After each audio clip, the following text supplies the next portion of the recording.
மறுபடியும் ஒரு முறை. தமிழ்நாடு ஆட்சி மாற்றம் வரும். மேற்கு வங்கம் ஆட்சி தொடரும். அஸ்ஸாம் ஆட்சி தொடரும். கேரளா மாற்றம் வரும். பாண்டிச்சேரி தொடரும். ரைட், ஒவ்வொன்றா வருவோம் சார். ஆமா. தமிழ்நாடு 234 தொகுதி நம்முடைய மாநிலம். முழுமையாக நீங்கள் எப்படி எடுத்தீங்க, என்ன சொல்கிறாங்க மக்கள்? ஆன்டி இன்கம்பன்சி இருக்குது. நான் ஃபர்ஸ்ட்லேயே நம்ம நவம்பர் மாதம் எடுக்கும்போதே நம்ம ஒரு விஷயம் சொன்னோம். ஆன்டி இன்கம்பன்சி உங்களுக்கு ஜனவரிக்கு அப்புறம் தான் அது பாப்பப் ஆகும், அன்ன வரைக்கும் ஆகாது. ஏன்னா நான் பேசும்போது நமக்கு சொல்கிறவங்க வந்து இப்போ எப்படி ஆன்டி இன்கம்பன்சி ஒன்றும் கிடையாது, எப்படி மாறும் அப்படின்னு சொல்லி சொன்னாங்க. பட் என்ன அப்படின்னா நமக்கு அந்த மூட் அனலைசிஸ் பார்க்கும்போது நமக்கு தெளிவாக தெரியுது, ஜனவரி எண்டு பிப்ரவரிக்கு அப்புறம் தான் அந்த அதெல்லாம் பாப்பப் ஆகும். நீங்கள் மாடல் அந்த கோட் ஆஃப் கண்டக்ட் வந்த பின்னால் தான் மொத்தமாக வெளியில் வரும். என்ன எதிர்ப்பு இருக்குதுன்றது அப்போ தான் பேச ஆரம்பிப்பாங்க. மக்களை பொறுத்தவரை இயல்பாக எப்பனாலும் பேசுறது தானே.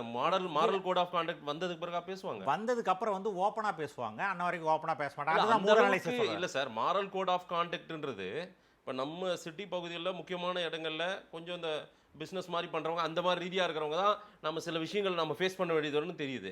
கிராமப்புறத்தில் இருக்கிறவங்களாம் இப்படி ஒரு ரூல்ஸ் இருக்குன்றதே பெருசாக போய் சேரவே மாட்டேங்குது. அது வந்து இப்போ 2011க்கு முன்னால் நீங்கள் சொல்லலாம். சரி, இன்னைக்கு சிட்டியும் ரூரலும் பெரிய டிஃப்ரென்ஸ்லாம் கிடையாது.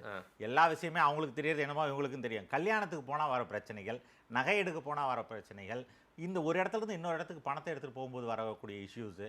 இவங்க இப்போ ஃபார் எக்ஸாம்பிள் வந்து இப்போது இந்த 5000 ரூபாய் கொடுத்தாங்க பஸ் டிரான்ஸ்போர்ட்டில் போகிறது வருது, அதோட பாசிட்டிவ் நெகட்டிவ்ஸ்லாம் இப்போ தான் வரும். ஓகே, நீங்கள் பஸ்ஸில் ட்ராவல் பண்ணுறாங்க இல்லைங்க, ஃப்ரீ பஸ் ட்ராவல் பண்ணுறதோ அல்லது வந்து ஒன்றா அந்த உரிமை தொகை கொடுக்குறதோ, இவங்க கொடுக்குறேன்னு இவங்க கொடுக்குற அடுத்து வரவங்க வந்து நாங்கள் இவ்வளோ கொடுக்குறோன்னு சொல்கிறதோ, இது எல்லாமே இப்போ தான் அது வெளியில் வர ஆரம்பிக்கும்.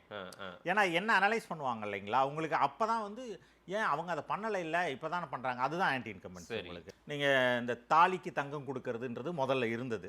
அதுக்கப்புறம் இந்த கவர்மெண்ட் வந்தப்பறால அதை ஸ்டாப் பண்ணாங்க. தங்கத்தோட விலை ஏறி இருக்குது. அப்புறம் டிவிகேல வந்து நாங்கள் 1 பவுன் கொடுக்குறேன்னு சொல்லி சொன்னாங்க. ஸோ இது எல்லாமே வந்து ஆன்டி இன்கம்பன்சியாக மாறுதா இல்லையான்றது இந்த கோட் ஆஃப் கண்டக்ட்டுக்கு அப்புறம் தான் வரும். இது எப்படி பண்ண முடியும், என்ன ரேட் விற்கிறது, இதெல்லாமே அப்படி வரும்.